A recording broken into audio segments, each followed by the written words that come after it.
New details this morning in the trafficking case against Sean Diddy Combs. Prosecutors now claiming that from behind bars, Combs has been trying to reach out to victims. Yeah, and they came to Ben Affleck and they said, your wife's on these tapes. So that's something I can confirm to be fact. He said, I asked my partner for an ad film. He handed me the ad film. I woke up 22 days later. Combs is the person who accidentally put him in the home.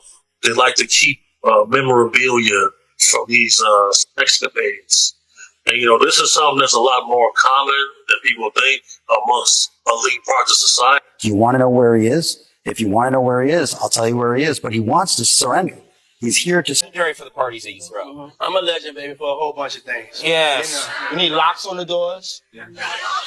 Hey, this is sounding kind of dangerous now. I lived with Sean Puffy Combs for a year. Hey, it was curious. I got a chance to see some things. Yeah, but you were 13. What were you I seeing? went there to see the lifestyle. Right. And I saw it. Justin, right now, he's having 48 hours with Diddy. Where we hanging out and what we doing, we can't really disclose. I had legal guardianship of Usher when, he did his first album. I don't have legal guardianship of him, but for the next 48 hours, he's with me. And we gonna go up full crazy.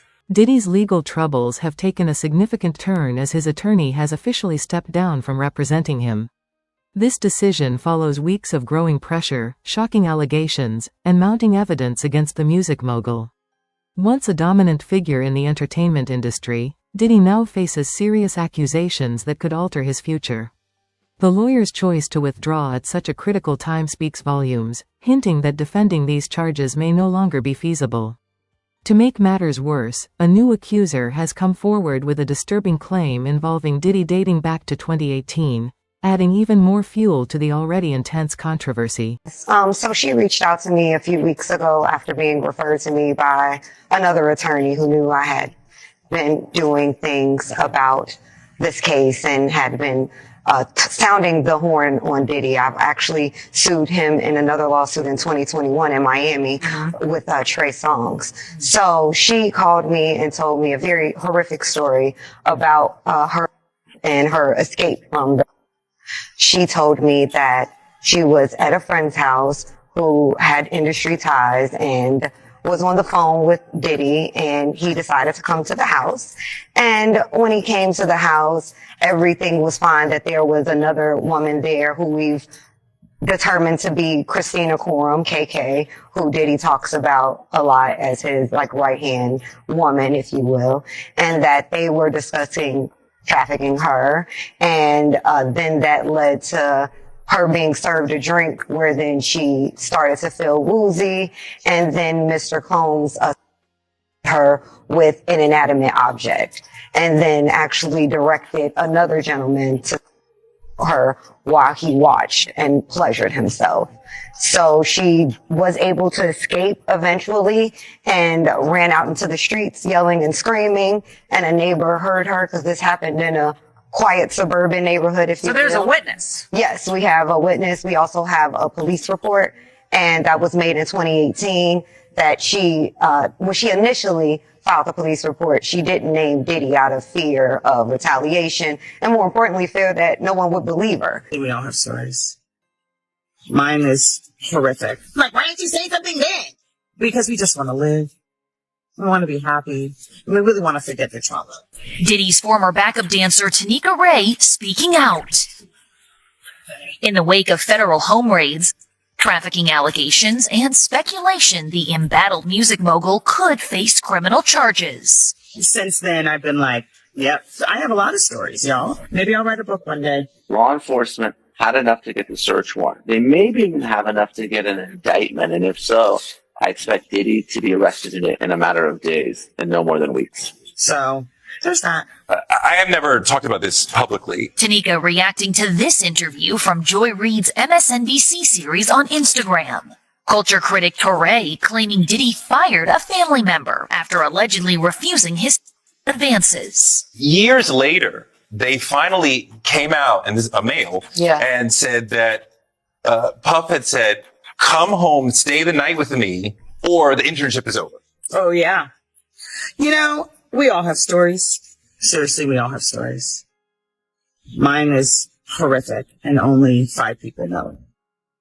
And I probably will never tell it. Tanika, who's also worked in entertainment journalism, referencing an alleged experience with Diddy from 1996 in her caption, adding, "Nothing that is happening is surprising."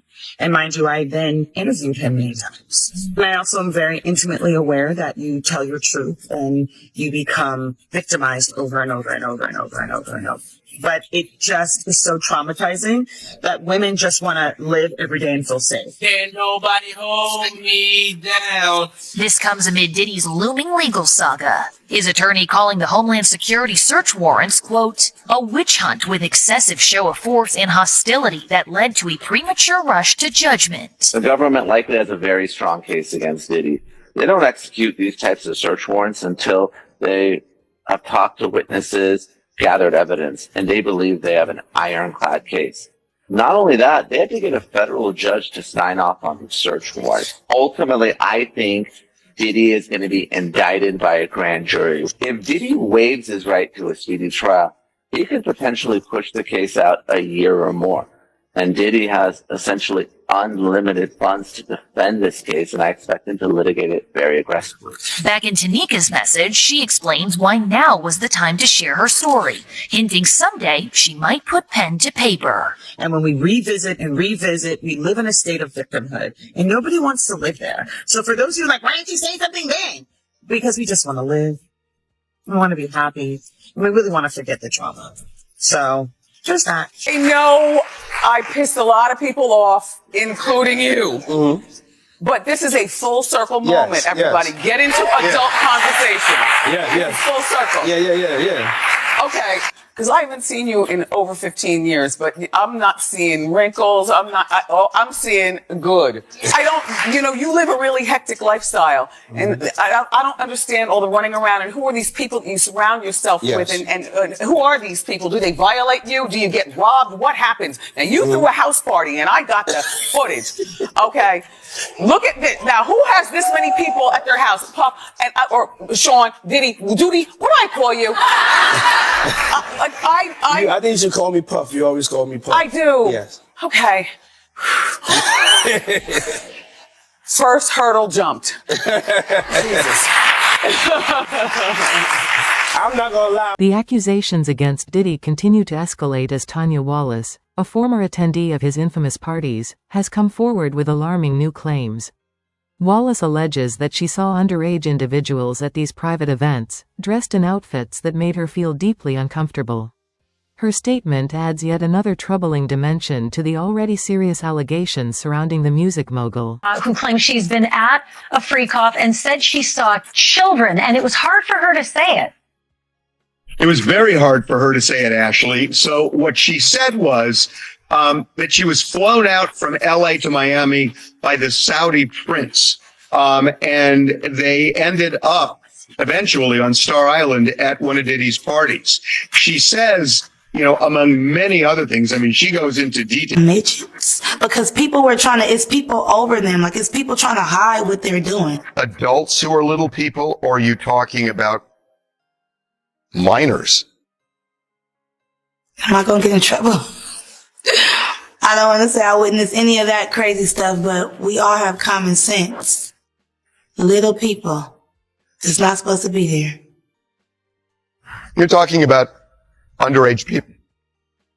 It's a shame. Is this woman, Tania, is she really saying that there were minors involved in these freak-offs? That is exactly what she's saying, Billy. Now, as for what they were doing, she never really could get a clean look at it. She said there was a wall of adults encircling them who clearly didn't want everyone at the party to see what was happening there. She said when she saw this scene with the younger people, that it was about 7 a.m. and that the party had been going all night. Did anyone ask her why didn't she leave, and what was she doing? She was there as the guest of a Saudi prince. Why she didn't leave, I don't know what time she left. I agree with you that once you see something like she's describing, that's the time to tip out the door. Or call the FBI. Or call the FBI, exactly. But that's the other thing that we've heard from a lot of people who've been involved in parties with Diddy, that there are NDAs that are signed, and you walk out and you feel like I can't say anything to anyone. Real reasons why or what really happens, they don't know because they wasn't there. And that would affect me emotionally. But I got myself into a situation where I was about to get trafficked. And this was like 3 years ago. And I was just like, it was a close one. You know, I came up on this prince and he was Arabian. He flew me to Miami and he said I was going to be there for 2 weeks. We were in a $30 million house and I ended up being there for a month and I had to escape. Okay. And we were meeting so many girls and girls from Love and Hip Hop was coming in the house and celebrities was there and all of this stuff. But it started to get real weird. You know, it was a lot of drugs and like, I don't do hard drugs like that. Like I was smoking weed, you know, and they were doing hard drugs and stuff. And it was just like, it was getting like my gut was telling me something bad is about to happen. But he was trying to like distract us. We were buying this stuff. We was going shopping and doing all these things. And for some reason, I felt like I'm used to getting, but like this right here, where am I about to be tomorrow? And why are we still here? So then he says, well, we're going to go to Cuba. So the girls start talking in the house and they're like, girl, I got to get back home. And he said that I can't leave. And I'm like, well, what is he going to do with us? Then, you know, we had went to some celebrity's house and we ended up at P. Diddy's house. And I just started hearing conversations and I just got trafficking from it because, you know, I heard the prince saying something like, oh, you can have whoever you want. Like he was like selling us, you know? So I'm like, is this traffic? Like, what the? And it gave me a whole nother outlook on everything too. And I had to like really like pump my brakes on how I do things. And maybe because a week before that, I had just said like, I want to be in Miami. I want to be around royalty. I want to spend this much amount. And I realized everything that I said that I wanted, it came. Tanya Wallace caused a stir with a bombshell interview on No Jumper Clips, sparking widespread online discussions and shifting public perception of Diddy. In her revealing account, Wallace described these parties as far more disturbing than typical celebrity gatherings. The most shocking part of her story was her claim that Diddy's sons were also present at these events, adding an even darker layer to the mounting controversy. Club Live ended up ending like later than out here, like 4 o'clock. No. We go back to the mansion. We chill for like an hour. Next thing you know, we load it up like how we always do. We load up and go places, but now we load it up on our way to Star Island. What is that? Star Island where Diddy lives. Oh. So that's where his freak off goes. It's on. just like a section of Miami, or it's like an actual island? It's actually, because the street has like a whole bunch of palm trees and stuff like that. Okay. Like, you know, I did TMZ. I just did a documentary for TMZ last week, right? Okay. And it's the, I seen you in the first one. Oh, they're doing a follow-up? Yes, Oh, because I they didn't have know more information. So it was the downfall of Diddy. That's true. There's like hundreds of more accusations after the first one. Yeah. Exactly. And so I sat down with Harvey and they basically, I got there because I had footage. So I gave them footage that nobody has. Okay. And so we're on Star Island. I'm in my Snap recording like, oh, Diddy's house is lit, da-da-da. But I haven't gotten there yet. So I'm not knowing as soon as we get to the door that they were going to lock up our phones in bubble cases. We could hold it, but it's locked up. We can't use it. Right. So I'm like, what the? So I walk in. Instantly, one of Diddy's sons, Christian, was like, you, come here. Now I'm walking with the girl that I brought.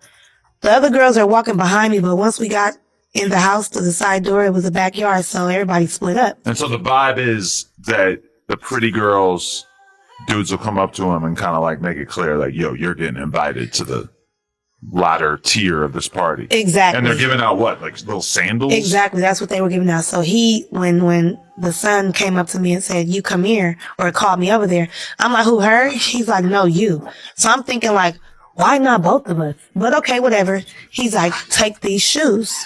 The shoes, the robe shoes, white terry cloth robe shoes. They're like, oh yeah. And I'm like, what do I do with these? He like, this is how you get in the house. So I just took them. I carried them And that's when Diddy came, like, just appeared. Now, when somebody walks behind you and rubs the side of you, you already know, like, what the? Yeah. You might as well hold me and pick me up. What was you about to do? Throw me in the pool? But everybody was already skinny dipping. That's nothing. When I walked in, before I seen Diddy, I'm just peeping out everything. House music going like a rave. And it's real, real loud. It's 7 o'clock in the morning. People drinking mimosas, eating eggs and bacon in the goddamn pool. But naked though. And just walking around, and waitresses passing around drinks left and right. I was even holding a drink in my hand, and I don't even drink like that. Occasionally, but so when he came up to me, he's like, "How are you liking my house?" And I'm like, I'm trying not to be starstruck, so I wasn't looking him in his eye. And so I was just having side conversations with him. He's, "Oh, the prince been telling me a lot about you and like, but you need to go inside my house. Enjoy my house." And he's saying little stuff like, "What's mine is yours," and all of this stuff or whatever, right? So I tell my friend, like, "Girl, let me just go up in this house." Like, that wants me to go inside. Right. But I don't want to leave you out. So I'll be in there for a few minutes. I'll be right out. Walk up in there. This going on, that going on, a few things going on. So wait, like the main house is the party, and then there's a separate room or a separate section where the freak off is taking place? Separate section where the freak off is taking place. And you can't see this section from the main party? No, because you got to go inside the house. The party is like outside, and the party is inside too, but that's the freak off. Okay. So people that are just outside, they won't know what's going on. And you're talking about until you walk in. You're saying Publicly in multiple people. there's just like a couch, Exactly. and there's just some couple dudes and a bunch of girls? Yeah, and naked, everything. I mean, they not pulling shit to the side, trying to be discreet about it. No, this is like they in the room by themselves, tuning out everybody around them. It's such a crazy concept to me because I have so much experience on camera, but I can't imagine just being at a party and just wanting to have an where like a million other people could see you. It seems like such an obvious thing to be like, let's go in the other room. Right, but you know what? With the music and the drugs and the drink, do they even care? And I was thinking about that. Like if I'm gone off the ball, I'm talking about gone, like a rave. Like I've been to these Hollywood parties. You know the parties where you go in Hollywood, like it's like different sections, like it's a R&B, not R&B, like a reggae side, then a techno house music side, then it's a regular mainstream side. Right. The music was loud as you go to different sections of the house. While Diddy's legal team may attempt to deflect attention or spin new narratives, one chilling question remains: the untimely death of pop star Aaron Carter. Aaron, who rose to fame as a child star at just 9 years old, was found dead at 34. Official reports attributed his death to drug and mental health issues, but fans and conspiracy theorists have long questioned this explanation. Now, new theories are emerging, suggesting a possible connection between Diddy and Aaron's tragic passing, adding another layer of mystery to the unfolding controversy. Following developing news tonight in Lancaster, where pop star Aaron Carter has died at the age of 34. Yeah, the troubled performer grew up in the limelight, but he was in and out of rehab several times in his short life. Chris Wolf is live for us in Lancaster. He's got more on this. Chris? Yeah, Rick, MB, the street is now cleared. People have been moving in and out of that home behind me all day.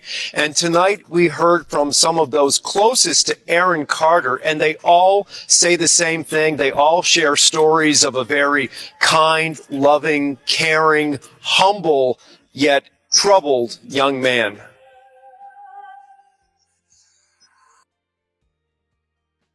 It's the tragic death of a young performer, and now family, friends, and fans around the world are suffering the loss. Singer, rapper, actor Aaron Carter is dead at the age of 34.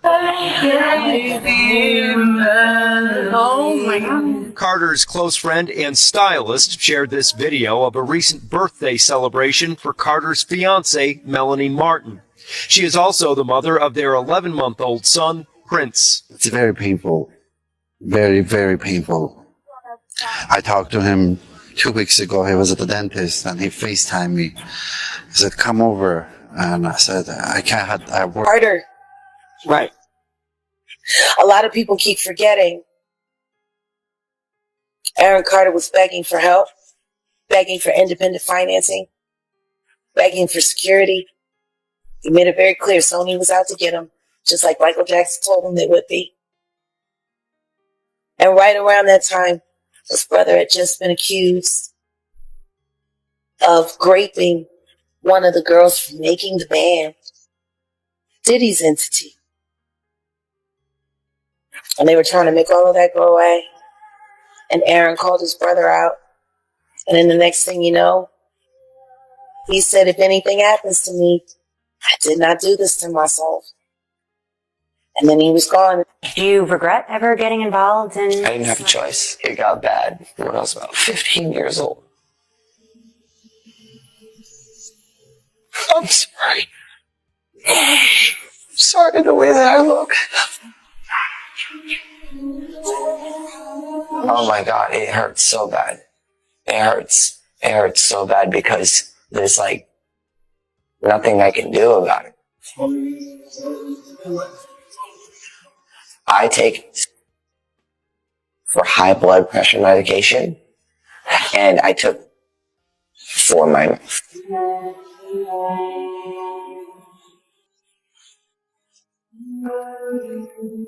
How would you feel every 2 seconds seeing a tweet? Yeah. Oh, look at this. Oh.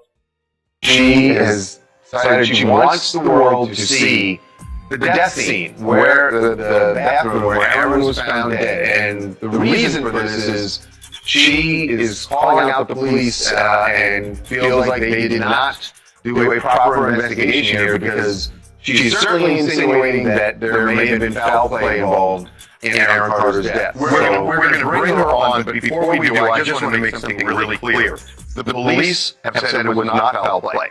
They have not identified anybody as a person of interest, a suspect, anything like that. The operating theory is he was huffing and he overdid it and died in the bathtub. So that's the operating theory. She has a different point of view. Right. The photos that she has released show the bathtub.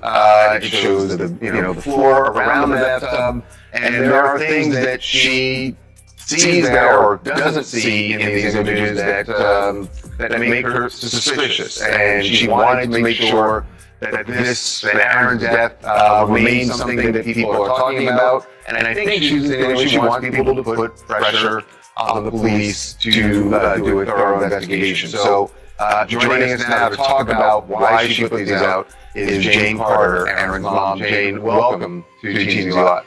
Thank you so much. So Jane, why don't you walk us through what troubles you about that scene, about the things that you saw in the photo, and the things that you heard happened in the house? Oh, well, the first day, I got a call. The first thing, I got a call from my daughter, Angel, and she said that Aaron was found in the pool. So then I found out later that he was found in a tub, and it just, everything, the stories just kind of kept changing. But